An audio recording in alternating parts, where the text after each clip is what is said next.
I grew up eating these chicken and dumplings, so let me show you how my family has always made it. We start by putting some chicken in the crock pot. Usually we do a whole chicken overnight, but today I just did some bone-in chicken thighs. Once the chicken is cooked, you remove it from the crock pot, and then you want to strain all of that liquid because that is the flavor that we want for our broth. I added a bunch of water, and then I added some Danos along with a bunch of chicken bouillon.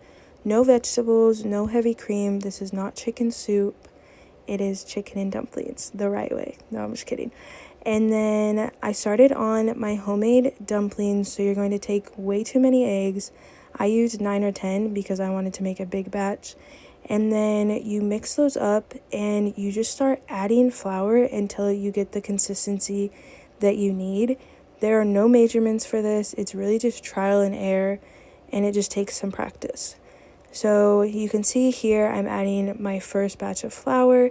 I mix this up. It's going to be really chunky, really clumpy. It's going to take a little bit of time to get that incorporated. And then once it's all mixed up, you're going to be probably left with a nice runny mixture. This is not what we're looking for, but it's perfect for seasoning. So now we're going to season our dumplings. I sped this up because I'm adding a bunch of stuff. I added garlic, some more Danos, some smoked paprika, salt, and then the secret ingredient, which is sugar. And no, they will not be sweet. You do not want sweet dumplings. Don't add a ton of sugar.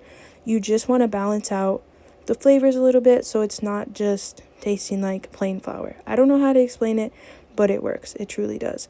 And then I added another batch of flour, and somehow I got the consistency perfect on the second try. It only took 2 tries, which is kind of unheard of because it can sometimes take a few pours of flour to get it right. This is the consistency that you're looking for.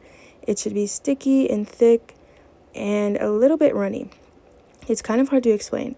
And then here I am scooping some of the batter, and then I just plop that into my boiling broth.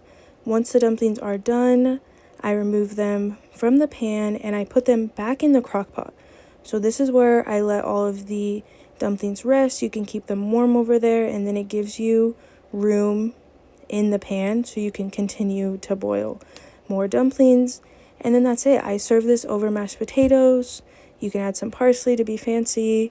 You shred up your chicken, add it into the crock pot, pour that broth back in. It is so good.